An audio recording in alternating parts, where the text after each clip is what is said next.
That was a great testimony with the whole interview process. I thought very envious, Leland. That was a great job. Totally taken away my nerves. If I would have thought of that one. But we could pray real fast before I start. Yes.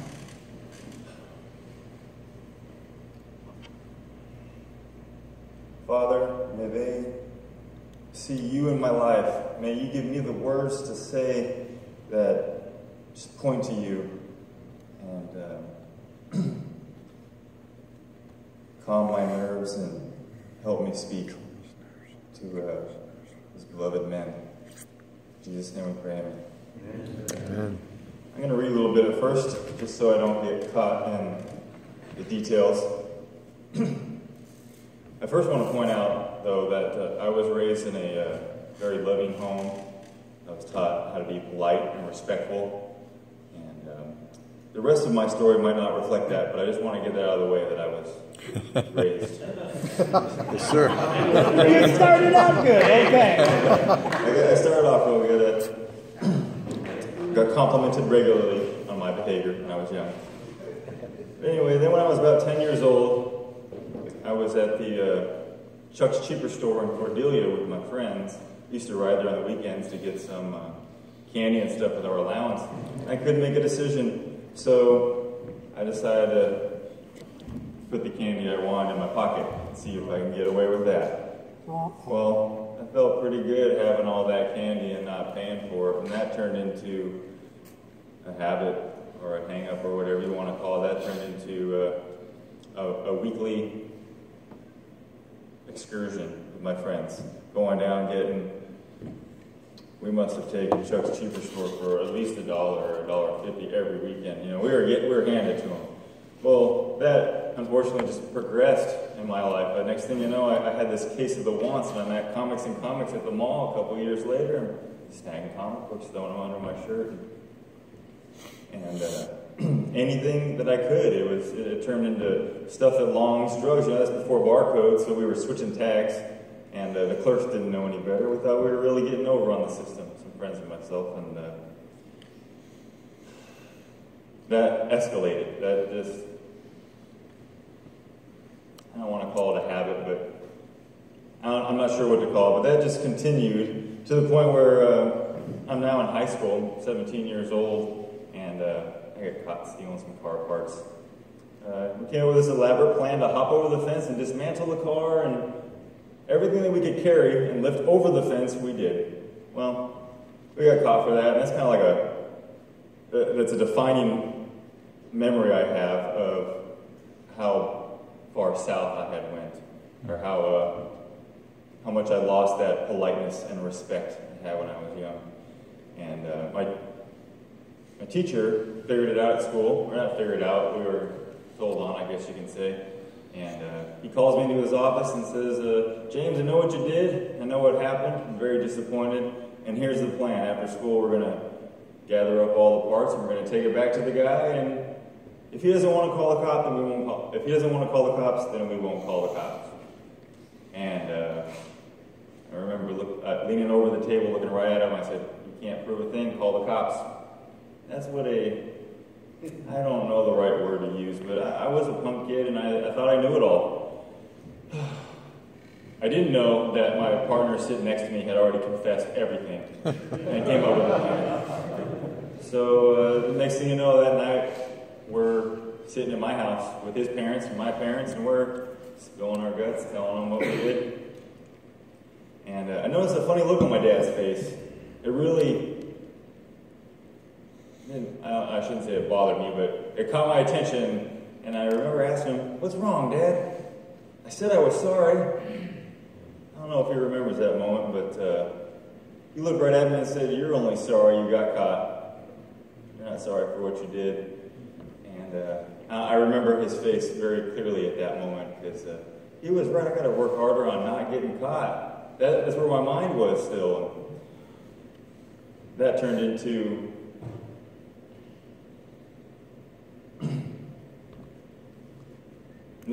anyway. Sorry. That just continued to escalate. So I joined the military. when I was 18, got out of high school. Yeah, they never did call the cops, by the way.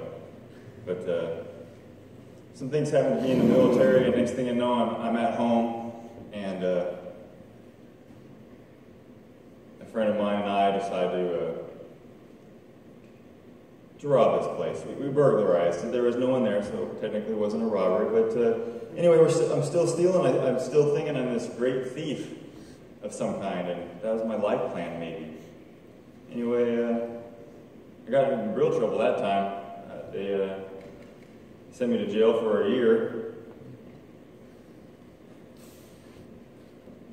But that was the real problem. They sent me to jail. We were just I got used to it. They sent me for so long the first time. I don't know if I'm wording that correctly, but the judge said he wanted to make an example out of me since I was ex-military, so he gave me all the time that he could. And I got used to it in there. My crime partner did 18 or 16 days in jail. His dad was a sheriff, so maybe he has some preference there. I'm not exactly sure, but I definitely wasn't scared of that place anymore. They don't let you go back to county jail twice for the same thing, so it didn't take long before I ended up in prison. And that's not using that anymore anyway. So anyway,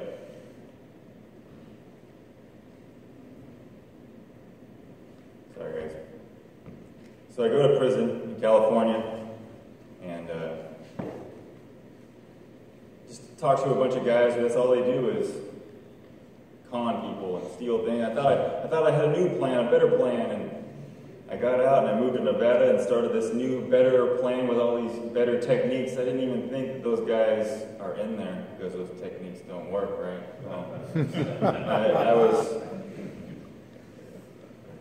I was mistaken. My dad once came and visited me in county jail and told me that I was a bad thief.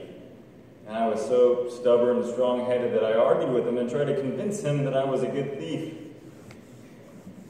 Well, I was only 19, but anyway, that's not an excuse. That's just what happened. Anyway, so I go to Nevada and get in trouble for the same stuff up there. Nevada's a little different than California. They don't like to give you chances. They just slap you with the big time. So I went from these little year-long sentences, little 2-year sentences, to 10 years out of the gate. And that turned out to be the biggest blessing. I'm in Park Boulevard. I'm in their county jail, Reno's County Jail, and it's the 4th of July, 2004, and I can hear the fireworks out the window. I can see the colors flashing in my little foggy window they give us in county jail. And I was just tired of running. I was tired of running from God, trying to do it on my own. I wasn't very good at it anyway. I had been depending on myself for so long, and it always ended up in the same spot. I felt like God was taking me out of my situation. He's like, yep, we're going to go into timeout and try it again. I kept doing that over and over again. Well, anyway, so I gave my life to God that night, July 4th, 2004. And I had done that before. I'd done it when I was 12 years old, and so I guess this is a rededication. But with a mature mindset, just a different understanding. It wasn't desperation. It's very common in jail and prison where guys say they're believers, but all they're praying for is, get me out of this and I'll go to church every day. And guess what? That doesn't work that way. But I did want to go home. Don't get me wrong. That place is nothing but depression and sorrow and pain. But the point is, I didn't get out. Did I have those prayers? Of course, but that wasn't the point. The point was that I had a new relationship. I had a great foundation. I could talk. I went to Sunday school since I was 12 years old, so I had this great foundation built into my system and a good understanding of the Bible as I'm reading it again, just growing to start taking those baby steps from right there on. Anyway, so that's those 5 years were wonderful. I had a daily devotional with God, and just time. He just worked on me constantly. One of my favorite saying, or not saying, but I really like that how it's put. Swords are made sharper by being thrown in the furnace and the dents knocked out. I feel like I've been getting the dents knocked out for a long time, so hopefully I'm getting pretty sharp, I think. Maybe you guys can relate to that one. But, so I get out of prison. I have another great memory of that day. I finally get out 5 years later, and my dad comes and picks me up. And I remember I sat in the truck and I looked at him and he goes, "You ready to go home?" And I looked at him for a second and his eyes were a little watery, they were starting to fill up, and I had to look out the window real fast. "Yeah, Dad, take me home," because I was about to start bawling too. It was over. All the sorrow was over. Did I deserve it? I probably deserved a lot more time, but I think it finally worked on me. You guys might know that the prison system is more like a detention center. It's not really rehabilitating a lot of people. In California, they call it a revolving door syndrome. They try to get you back in as fast as you can because they're making money off you. But anyway, I felt like I had a really good chance to beat the system and start over. Unfortunately, it came in 2009. That's when I got out. We were in the middle of a recession and the unemployment rate was through the roof. So I started applying everywhere I could and really didn't find much. I did find something. I was a signed waiver for Liberty Tax there for a while. You know those people dressed up as a Statue of Liberty? I did that. Thanks for honking at me if you did. That's what we're paid to do. Anyway, my dad told me about this company that was hiring in the refinery, a very entry-level company, and I went and applied there, and they hired me on the spot. I went right through the ranks right away, and anyway, they laid me off because I tapped a piece of machinery at Chevron. It was an accident, but they don't accept bad driving at all at any refinery. So I was laid off. I got to practice this belief that I have, not belief, but I believe that faith testing times are faith strengthening times. And here I was again, just really trying to get on my feet, and I just got laid off. So a family member in Oklahoma gave me the opportunity to come help him start a company that he's working on. He's building like a franchise down, not a franchise. He's franchising Papa Murphy's Pizzas. So I went down there and helped kickstart a couple of them, and that was a great memory, but it didn't work out, and I ended up back home. And this other job that I had pursued, and finally answered. Sorry, I'm getting a little sidetracked here. I got a great job as a scaffold builder at the oil refineries, and I really like scaffold. I think God made that job for me.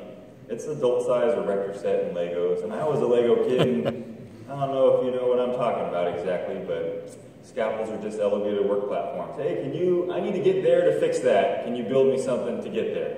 So that's what I do every day, nice problem-solving type of situation. Well, anyway, that job quickly turned into a career, and I met a girl at the same time, and we had the same interests and the same hobbies, and next thing you know, we decided to get married, have a kid, live in the dream. We bought a house. The blessings, it's not like I used to tell people, I need an umbrella, because the raindrops of blessings are so much, I'm getting drenched here. I'm getting covered. And that's how my life was, that's how my perspective was. I don't know if I'm describing well from where I've come to where I'm at now, and I've been coming here, come to the men's breakfast for, I don't know how long, but at least the last decade, and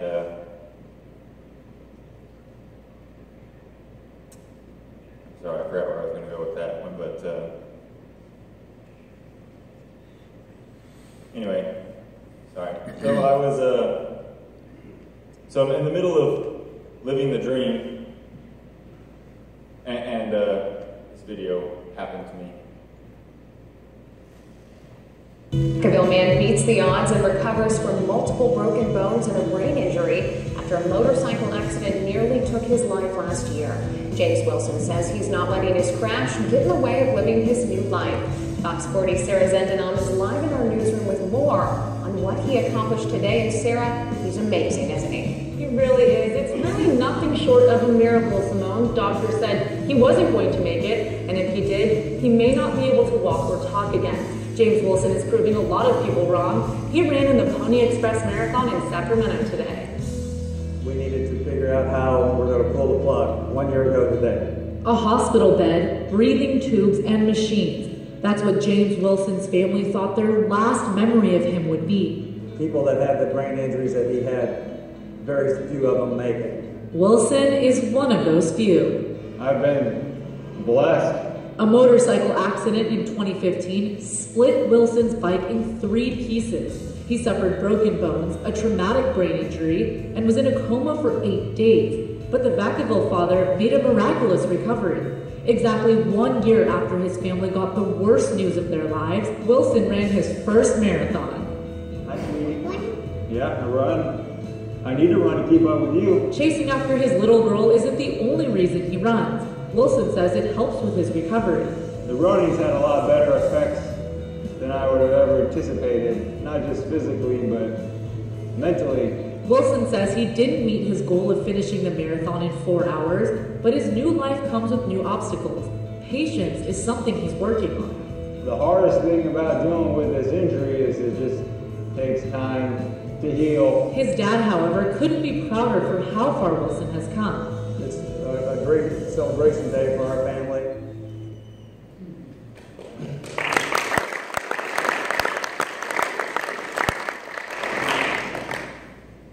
So in that accident, in the middle of my living the dream and finally getting everything I thought I wanted,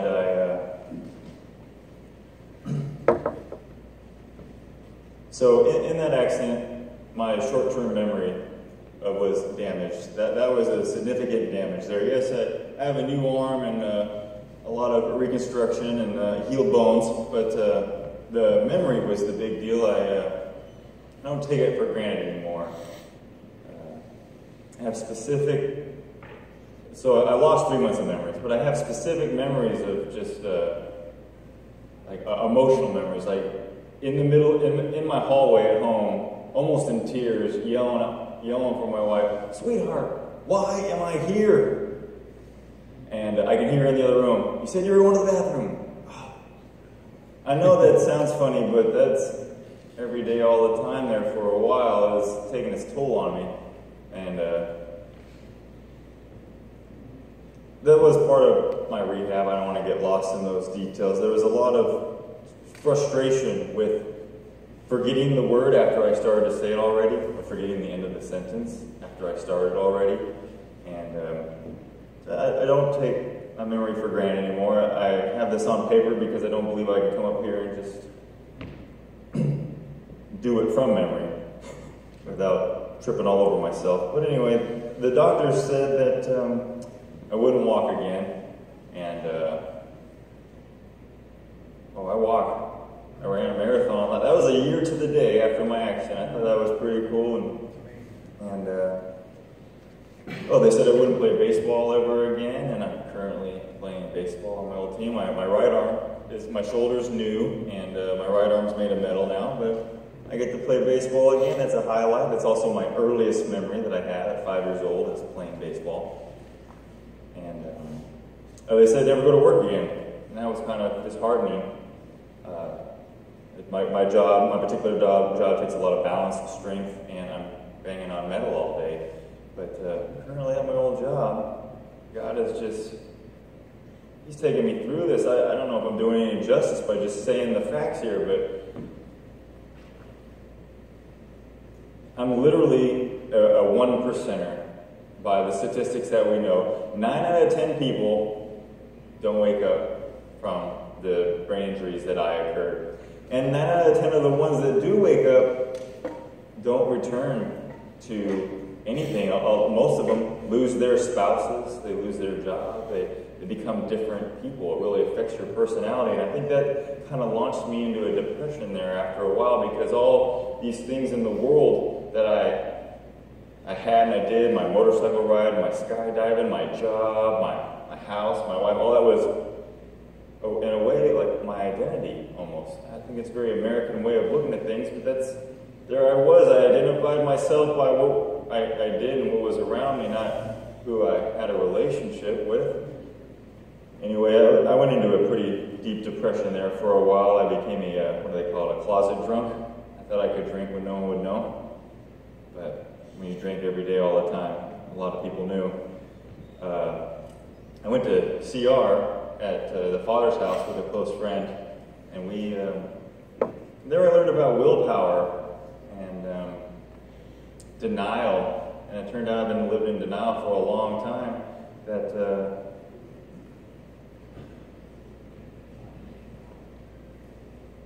that when my will aligns with His will, I have the power to do everything. That was a really good definition I got of willpower out of that Celebrate Recovery program. A lot of people go in there just to stop, control their anger or get rid of their alcohol problem or stop using drugs, but I think we all leave with find out a whole lot more about ourselves than anything else. I mean, I found out I just had low self-esteem. That's why I did all these things. My crazy job, the skydiving, the riding my motorcycle fast, that was all part of me proving something, maybe to myself or to the next person. I don't know. I'm getting lost here. Sorry about that. But so everything the doctor said has been wrong so far, and I think that's a real testament to God's presence and work in my life. I mean, when the doctors who did the surgeries and all the rehab and everything couldn't come up with a better explanation than it's a miracle. Well, miracle is not a medical term, but it says a lot to me. I hope it says a little to you guys too. The only thing that is gone forever, unfortunately, is the motorcycles. I see them all the time. I think about them all the time. I go to the races all the time. That's a hard one. That was my passion, but now I just need to wear cool shirts like this one all the time. That's about the extent of it. And just the not miracles, but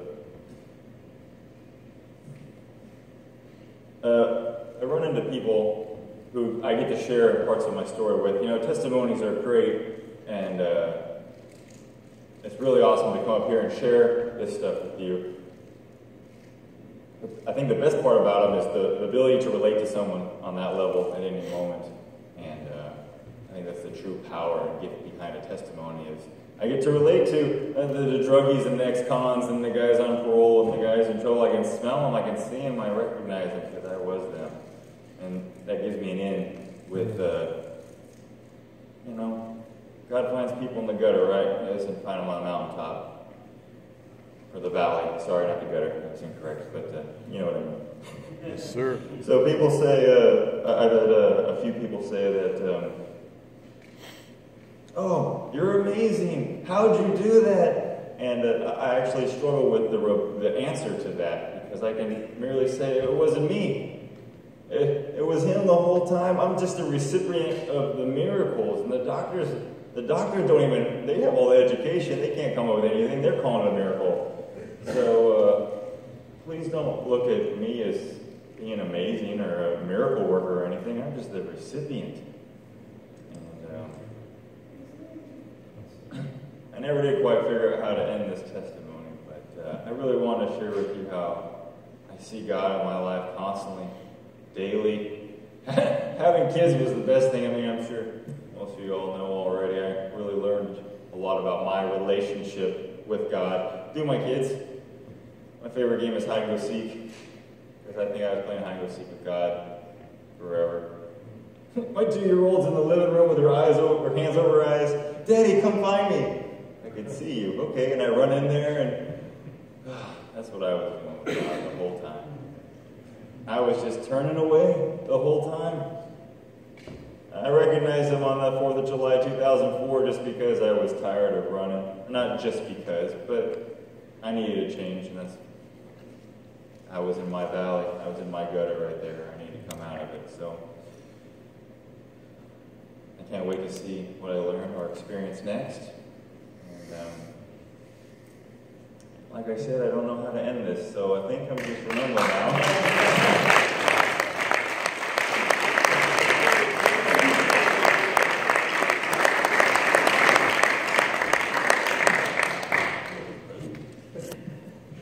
Thanks, James.